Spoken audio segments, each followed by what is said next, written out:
আসসালামু আলাইকুম এভরিওয়ান, কেমন আছেন? ঈদ পরবর্তী সময় ইনশাআল্লাহ ভালো আছেন। রানিং কাজগুলো এখন চালু হয়ে গেছে। ঈদের পরবর্তী সময়ে হাসপাতাল যাব, সপ্তাহে 3 দিন যাওয়া লাগে রক্ত পরিবর্তন করে কফিলের বাইয়ে।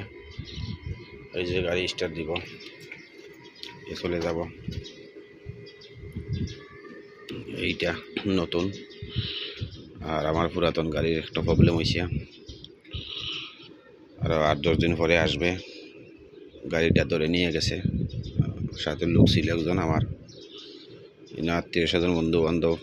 গাড়িতে খেউরে তোলা যায় না, তোলার পরে যদি এরা সামনে হইয়া যায় তো ওরা দইরা নিয়ে যায়।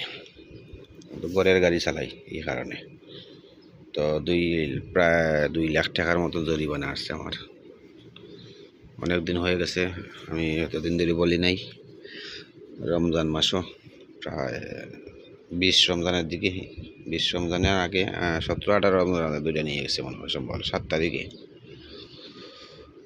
আর 7-8 দিনে 8-10 দিনের ভিতরে ভাইয়া লিবে গাড়িটা, টাকাগুলো ঢুকে আনা লাগবে। তো আল্লাহ হেফাজত করুকা, দেশে বড় একটা প্রবলেম।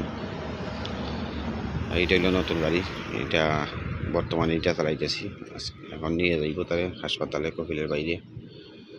তো সবাই ভালো থাকবেন ইনশাআল্লাহ, আর কাজে ব্যস্ত থাকবেন, মন ফ্রেশ থাকবে। কাজে না থাকলে টেনশন থাকে।